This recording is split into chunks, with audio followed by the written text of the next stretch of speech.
Santé toujours avec la seconde phase de la campagne de neurochirurgie.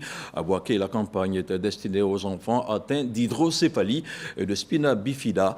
L'initiative du programme NeuroKids vise à améliorer la prise en charge des troubles neurologiques. Il s'agit à terme de prendre en charge au moins 150 enfants pour la seule année de 2024. Le reportage de Jean-Yves Zadi et sur Corona. Campagne de neurochirurgie hydrocéphalie spina bifida au CHU de Boaké. Une campagne initiée par le programme NeuroKids. Elle consiste à améliorer la prise en charge des troubles neurologiques chez les enfants atteints de cette pathologie.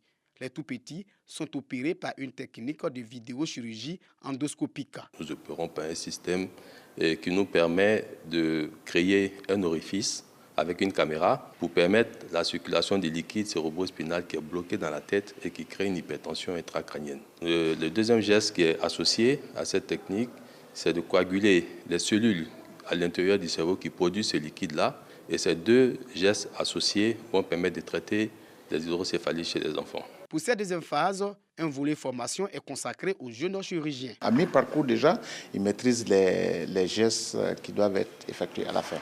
Donc c'est vraiment le lieu de les féliciter pour leur engouement, leur engagement et leur motivation pour cette procédure. On a été formés, comme nos formateurs vous l'ont dit. C'est quelque chose qu'on peut pratiquer dans notre activité quotidienne. Cette nouvelle technique séduit d'autres pays d'Afrique francophone. Ça va être la première fois que cette technique va être réalisée au Sénégal. On a programmé de faire des journées au Sénégal, à Ziguinchor, au mois de juillet.